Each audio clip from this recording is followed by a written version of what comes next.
लखीमपुर खीरी हिंसा मुख्य आरोपी आशीष मिश्रा 278 दिन बाद जेल से बाहर आ गया।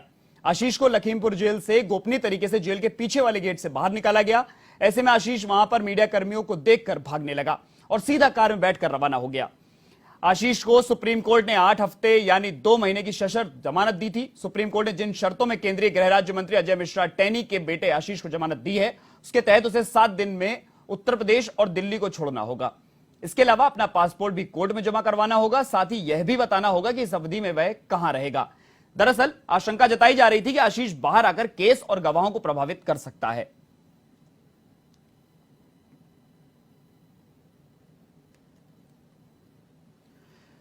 तो आशीष मिश्रा को सशर्त जमानत दी गई है, जिसके बाद जब वो जेल से बाहर आया तो मीडिया को देखकर भागता हुआ दिखाई दिया। और ये तस्वीरों में आप देख सकते हैं किस तरह से कार में बैठकर वहां से भागा। और फिलहाल जो शर्त है कि उत्तर प्रदेश और दिल्ली में आशीष मिश्रा नहीं रहेगा। और इसी खबर पर अधिक जानकारी के लिए A1 संवाददाता जय त्रिपाठी हमारे साथ जुड़े हुए हैं।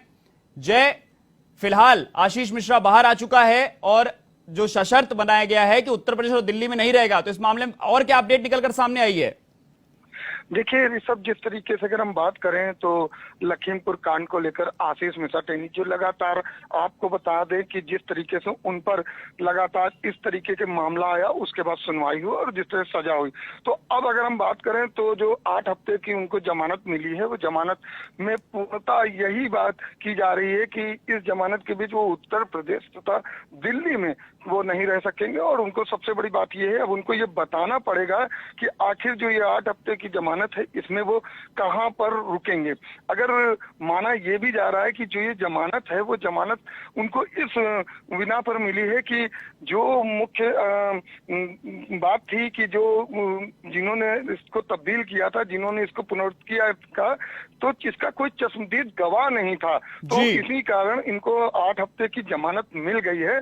और इस जो जमानत हुई, उसके बाद जिस तरीके से मीडिया से बचते हुए नजर आए और मीडिया से कतराते हुए निकल गए, अब लेकिन फिर भी इनको ये बताना पड़ेगा कि 8 हफ्ते तक जब ये उत्तर प्रदेश और दिल्ली में नहीं रह सकते हैं, तो आखिर कहां पर रहेंगे। क्योंकि माना ये जा रहा है कि अगर यदि ये उत्तर प्रदेश में रहते हैं या दिल्ली में रहते हैं, तो कहीं ना कहीं फिर ये बात करेंगे, किसी तरीके का कोई विवाद हो सकता है। आखिर ये जो गवाह हैं, गवाहों से पर दबाव बनाया जा सकता है या कोई ऐसी चीज हरकत आ सकती है जो कहीं ना कहीं फिर आगे दिक्कत देगी। तो इन चीजों पर विशेष ध्यान दिया गया और इन चीजों को ध्यान देते हुए इनको निर्देश दिया गया कि दिल्ली और उत्तर प्रदेश की दूरी बनाए रखना इनके लिए अति आवश्यक होगा। तो अब देखना यह होगा ऋषभ जी कि जिस तरीके से अब इनको जमानत मिली है, आगे किस तरीके की कार्रवाई होगी कि जो 8 हफ्ते हैं वो किस तरीके से इनके कटेंगे और ये कहां पर इसको गुजारेंगे, और जो आने वाले जो बातें हैं उस पर किस तरीके से फैसला होगा, ये देखना होगा ऋषभ जी।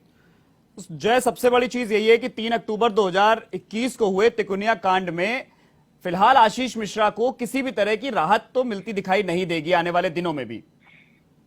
जी बिल्कुल सब, अगर तिकोनिया कांड की बात करें तो लगातार जो राहत की बात की जा रही, तो वो बिल्कुल साफ हो गया कि किसी तरीके को इनको राहत नहीं मिलेगी। क्योंकि अब लगातार सुनवाई हो रही, सुनवाई के बाद लगातार पेशी चल रही, और जिस तरीके से बात किया जाए जो 8 हफ्ते हैं, यही इनके लिए केवल माना जा रहा है। क्योंकि इसके बाद फिर कहीं ना कहीं बात होगी, फिर से जो गवाही है वो गवाहियां बिल्कुल जो 8 हफ्ते में भी उत्तर प्रदेश और दिल्ली में ना रहने की शर्त तो वैसे ही कोर्ट ने रख दी है। और उसके साथ ही साथ अगर बात करें तो बाहर भी ये नहीं जा सकते, पासपोर्ट भी जमा कराना है, तो कहीं ना कहीं इनको राहत मिलती हुई पूरी तरह नहीं दिखाई दे रही। और आने वाले टाइम में यह क्लियर भी हो जाएगा कि इस हिंसा का आरोपी ये हैं या नहीं है। बहुत बहुत शुक्रिया जय, पूरी जानकारी हमारे साथ साझा करने के लिए।